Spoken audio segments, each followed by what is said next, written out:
लग्न होत नाही, पत्नी मिळवून द्या, तुमचे उपकार आयुष्यभर विसरणार नाही अशी साथ 34 वर्षीय तरुणानं शरद पवारांना घातली आहे। गावात लग्नासाठी मुली मिळेनाशा झाल्या।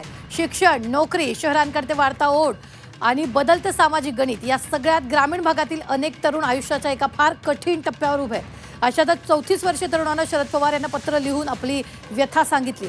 या पत्रानं अनेकांच्या डोळ्यात पाणी आलं, कारण ही फक्त एका तरुणाची हाक नाहीये, तर ग्रामीण भारतातील असंख्य अविवाहित तरुणांच्या अंतकरणातील वेदना आहे।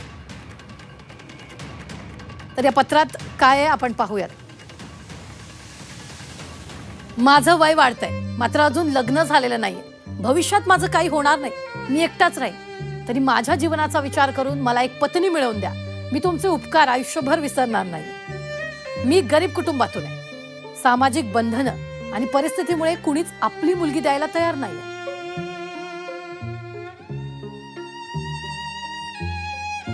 मात्र मला संसार हवाय, आपलेपणा हवाय। कृपया माझ्या विनंतीचा विचार करा, असं पत्र त्या तरुणानं शरद पवारांना लिहिलं।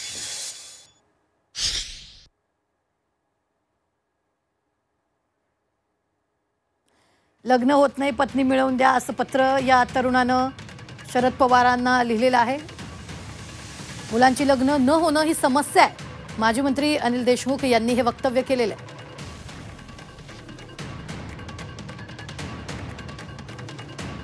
तरुणाला लग्नासाठी मदत करा, शरद पवारांनी पदाधिकाऱ्यांना निर्देश दिलेत।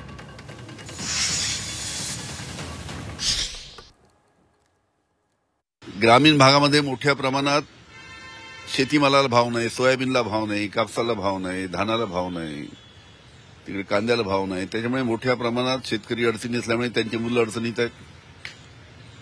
त्याचबरोबर बेरोजगारीचं प्रमाण ग्रामीणमध्ये मोठ्या प्रमाणात आहे। त्याचबरोबर ग्रामीण भागातील ज्या मुली आहेत त्यांना 10 एकराच्या शेतकरी मुलाची लग्न करायचं नाही, पण शहरातल्या लहानशी नोकरी असलेल्या तरुणांकडे त्यांना लग्न करायचं आहे। म्हणजे मुलींचा ओढ ग्रामीण भागातील तरुणापेक्षा शहरी भागातील तरुणांकडे जास्ती आहे। तरुणांना जे माननीय शरद पवार साहेबांना पत्र लिहिलं, ते शरद पवार साहेब देशाचे 10 वर्ष केंद्रीय कृषी मंत्री होते आणि त्यांच्या काळामध्ये मोठ्या प्रमाणात ही परिस्थिती बिघडलेली होती। आणि हा जो प्रश्न शेतकऱ्याच्या मुलांनी उपस्थित केलेला आहे, तर त्याचं उत्तर माननीय शरद पवार साहेब देतील।